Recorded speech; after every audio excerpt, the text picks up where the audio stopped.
I study energy markets, and there's really no better place to be than California. So just to give you a couple more statistics on Berkeley and how well we're doing. Berkeley campus has tremendous strengths in energy and environmental economics. It's my field. So I count 10 people on campus. There are 4 of us here at Haas who are studying energy and environmental economics. Our closest competitor is probably University of Chicago. They have 1 person at the business school, and they have 5 people campus-wide. So we are killing it in energy and environmental economics. And I think part of that is because California has long been a leader in terms of energy policy and in terms of environmental policy. So there are lots of fun things to study right here at home. And there's also funding from places like the California Energy Commission or the California Public Utility Commission. So what I wanted to do next is talk about decisions that some of you might be facing and talk about describe how energy policy issues that my colleagues and I are studying might have something to say about those decisions. So is there anyone that's thinking of going solar? Or anyone that has solar?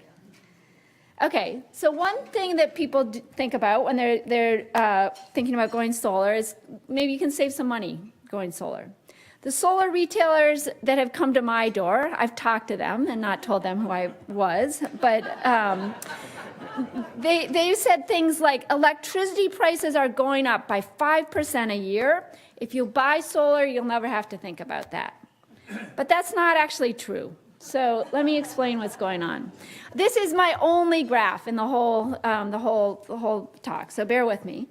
What I'm plotting here is monthly electricity consumption in kilowatt hours, and then what you would pay, the price per kilowatt hour you would pay if your monthly electricity consumption was at that level. So for instance, if your monthly electricity consumption is 100 kilowatt hours, that's really small. That's basically, you're not home for much of the time. If it's 100 kilowatt hours, you would pay 15 cents per kilowatt hour, so your total monthly bill would be $15. If your monthly electricity consumption is up here at 1,000 kilowatt hours, then the last 100 kilowatt hours that you consumed, you're paying a lot more for.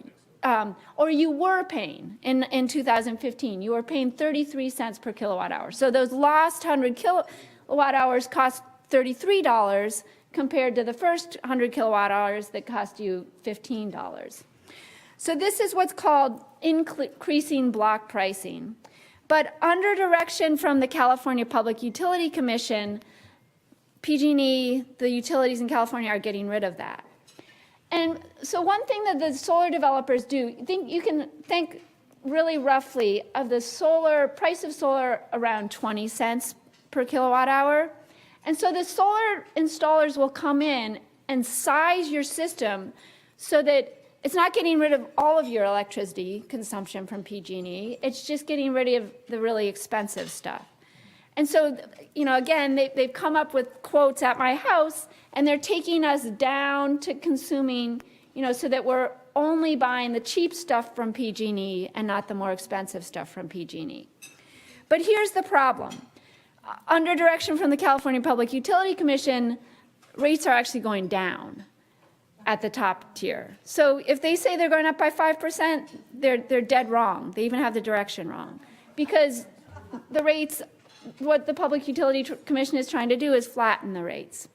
So I guess if your motivation is to save money by going solar, I would be a little bit skeptical about some of the claims that the solar sellers or the solar developers are making. And think hard about or look into what's going on to the rates in your service territory, whether or not it's PG&E. But maybe you're thinking, I don't really care if solar is going to save me $30 a month. What I really want to do is something for the environment. So this map has something to say about this. And what I'm plotting here are the coal power plants in the United States. And basically, whether you care about greenhouse gases or you care about local pollutants like those of us in the Bay Area experienced during the fires, the really dirty fuel is coal. And so this basically shows you that there's no coal in California. In fact, California has a lot of these, has a lot of solar panels in the middle of the desert. And so California in general has very, very clean electricity. So if you're buying solar, rooftop solar in California, you're offsetting things like these. You're offsetting the solar in the desert. And so it's not doing as much for the environment as if you lived in Indiana or Ohio or something, where you would be offsetting coal power plants. So if you have friends who live in Indiana and Ohio who are thinking of going solar, I would encourage them.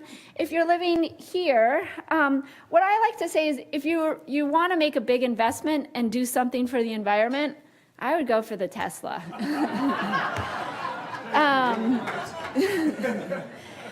Because basically, as I said, California has really clean electricity, and so if you buy a Tesla, you're using our really clean electricity. And if you're not if you charge at night. That's right. That's right. So use your Tesla.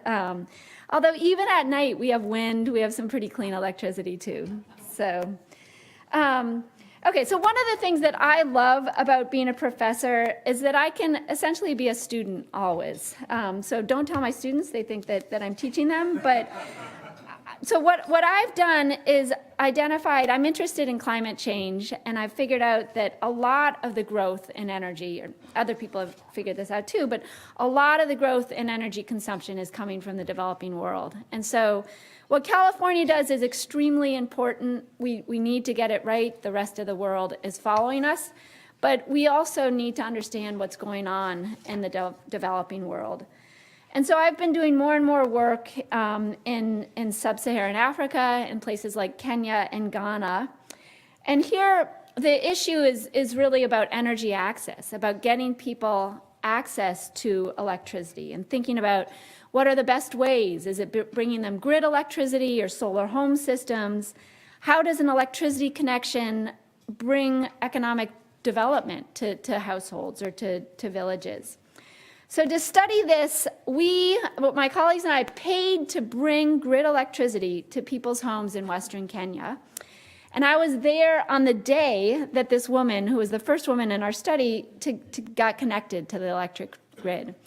It was thrilling. I never thought that as part of my research, I would be given a chicken, but I was. She was so thrilled to have her electricity connection, and she knew that it was my research that had helped fund it, that she gave me a chicken.